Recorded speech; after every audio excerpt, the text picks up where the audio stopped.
What's up, everybody? Nicholas Kusmich here, and in this episode of Netting Up, I'm in Park City, Utah, here at Mastermind Talks, my most excited and looking forward to event of the year. In this episode, I'm going to take you behind the scenes. We may have some conversation with a few people. We'll show you all about what goes on here, so let's go in.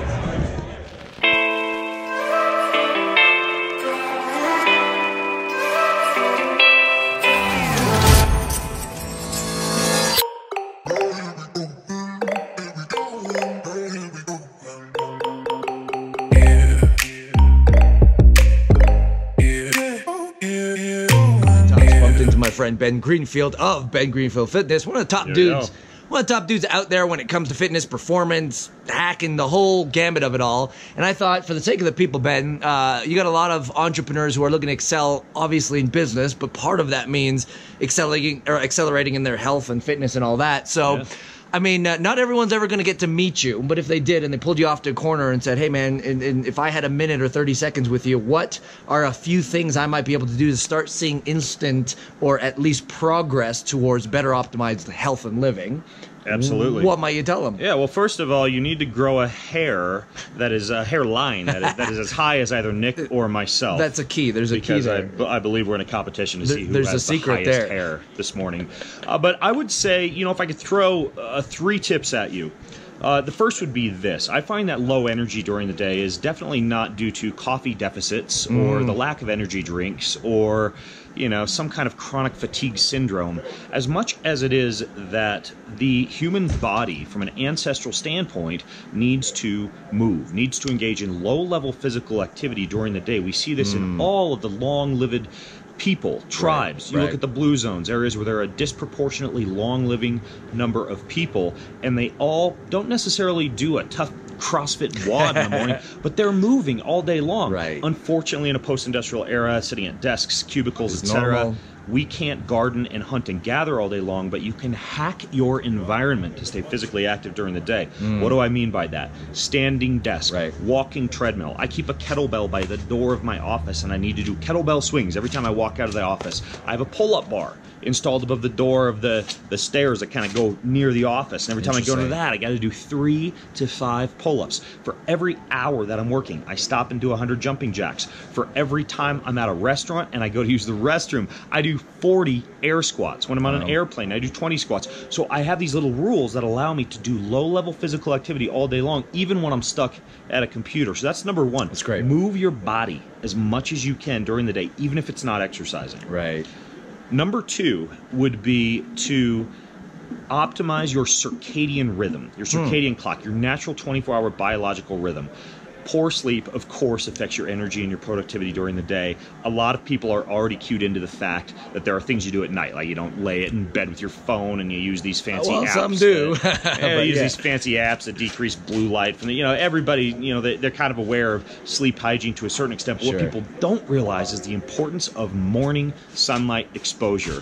Nick actually found me at the conference we're at today standing outside while the majority of the people at the conference are inside at tables. The reason I'm in the sunshine is because I know the importance of 20 to 30 minutes of morning sunlight exposure to keep your circadian rhythm optimized, and a lot of people don't think about this, to allow you to sleep better later on in the evening. It's just this very simple thing, morning sunshine walk, sunlight exposure, asking for that morning coffee meeting to maybe be outside in the balcony of the coffee shop rather than inside. If you have the opportunity to be in the sunshine versus inside, be in the sunshine. Love that.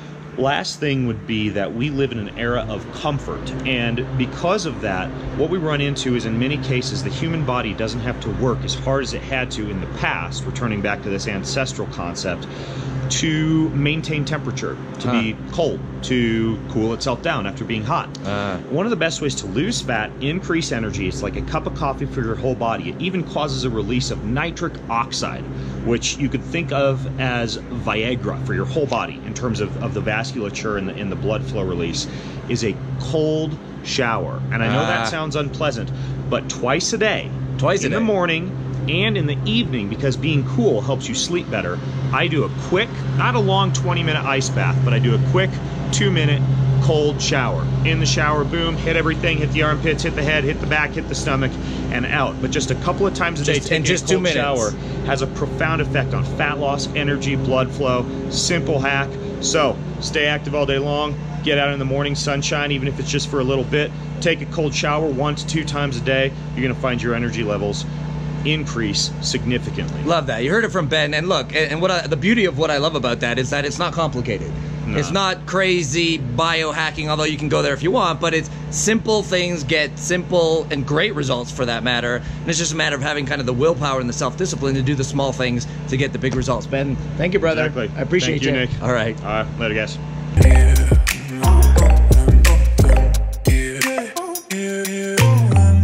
What's up, everybody? Day 1 Mastermind Talks. We're here in the morning, 6:30. It is the morning activities, and these crazy mofos along with me are doing jiu-jitsu.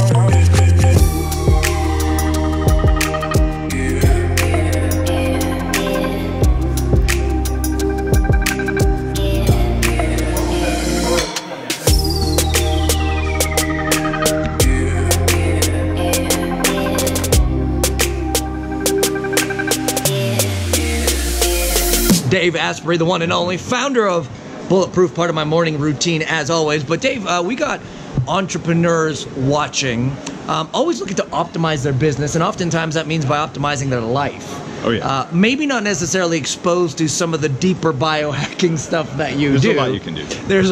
There's a lot that you can do, and you want to follow Dave to find some of that stuff out. But maybe for the average person who's just like stepping out into the optimization world, yeah, what might, one thing be that they can do to just start seeing a little bit of results with that?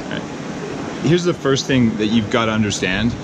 Your company is a direct reflection of your energy. Right. And that's why these optimizations, why this biohacking matters, because if you make your hardware work better, you make your software work better, your company will change, the way you treat people will change. So this isn't just about you looking good or having a little bit more, it's about you showing up in a way that makes your company mirror that. Right. All right, so here's the #1 biohack. It's sleep. Most entrepreneurs sleep like crap, and yes, this was definitely the case for me.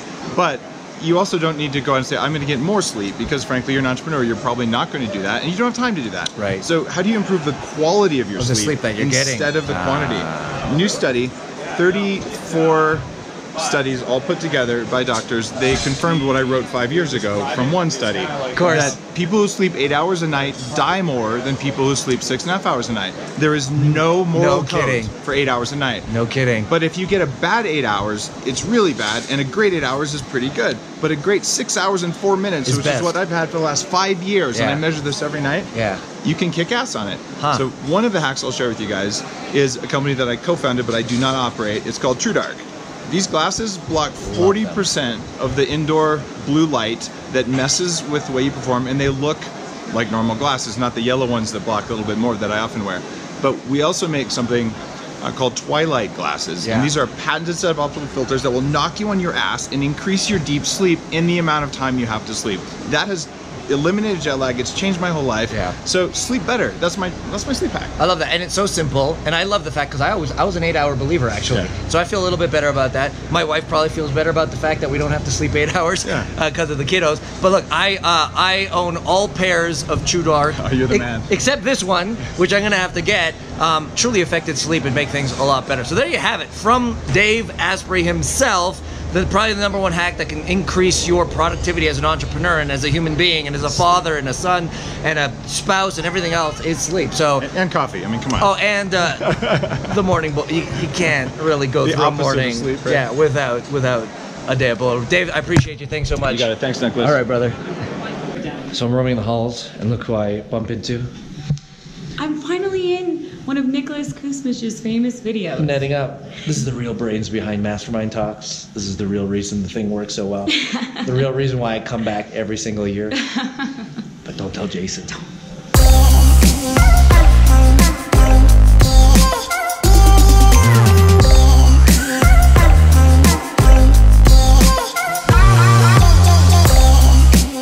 Break time. Walking the halls with the for the kids. Living how you like the things. Yeah, you dig it. Because to me, the best relationship building doesn't happen in this conference. We have very clear core values to pay attention to.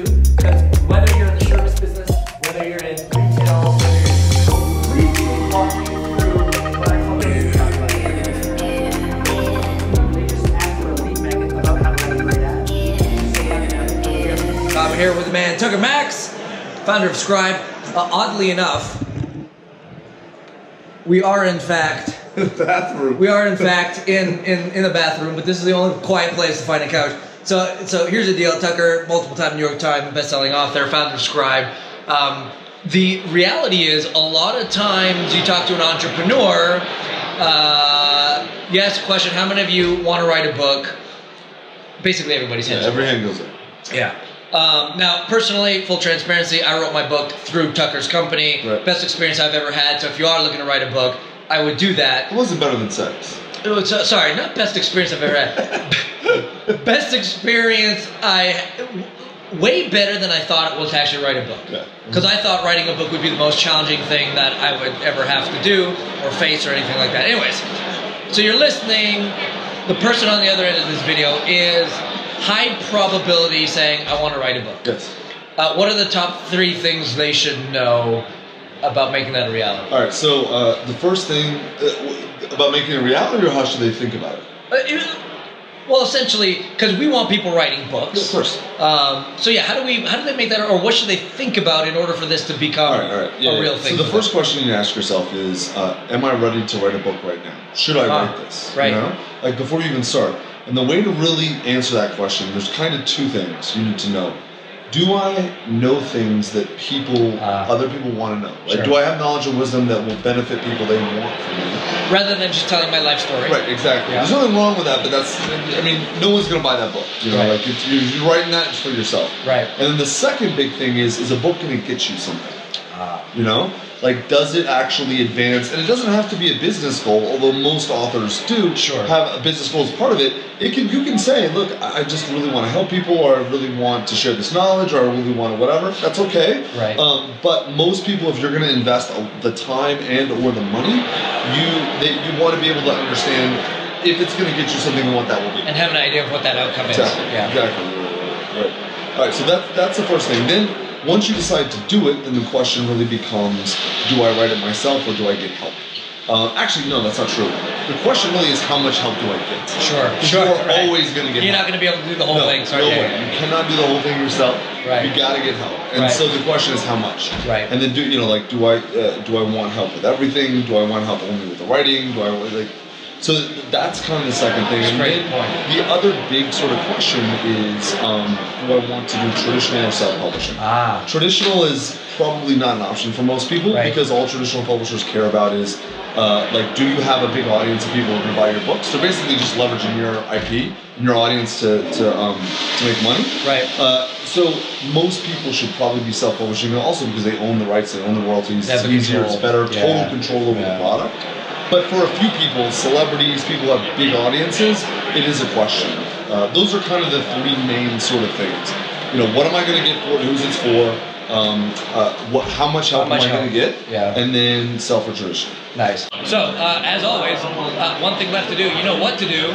You also know how to do it. Now there's one thing left to do, and that's to actually do it. So you heard it from the guy himself, Tucker Max. Thanks, brother. I appreciate you. Happy to help. All right.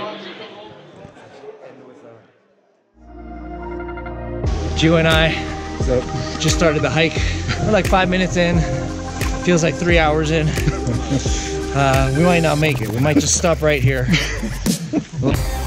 What's up, everybody? Nicholas Kusmich here again at Mastermind Talks. Pulled aside my friend Garrett Seamus here. Hey, look, we're at day 3, Mastermind Talks.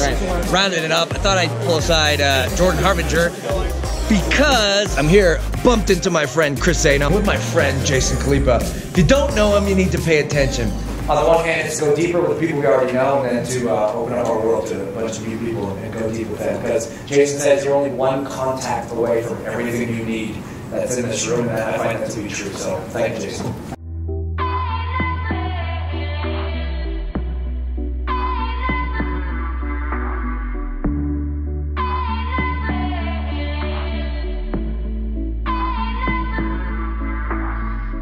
even going to tell you why I will, because I want to give credit where credit's due. This is Eric Kerr. I don't know. Well,